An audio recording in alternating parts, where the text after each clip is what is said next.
je commence par une forme globale où je fixe déjà l'attitude.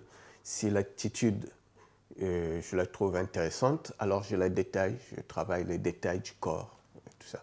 Maintenant, l'avantage qu'on a avec la Terre, c'est que on peut toujours la bouger, on peut toujours modifier tant qu'elle n'est pas dure, ce qui favorise justement dans une pièce de groupe de créer des interactivités comme ça entre des personnages qu'on peut changer, qu'on peut modifier. C'est pour ça que là, je repars sur des groupes, je retrouve ça. L'anatomie, ça fait partie des outils. Ça, c'est un outil. En fait, on apprend au départ, si on veut travailler le corps, le mieux quand même, c'est de le connaître.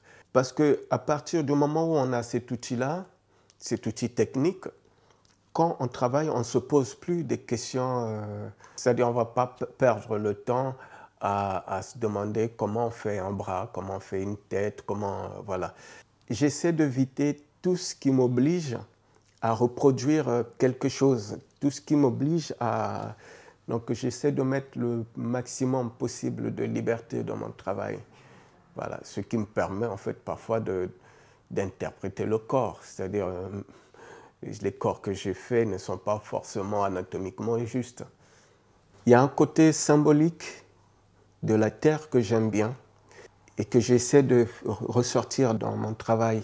Il y a beaucoup d'artistes qui défigurent un peu la Terre, c'est-à-dire font une pièce en terre et puis ils la patinent pour que ça ressemble à du bronze. Moi, c'est le contraire. En fait, je fais ressortir la Terre. Il faut que ça reste organique. J'aime bien ce côté fragilité qui rappelle que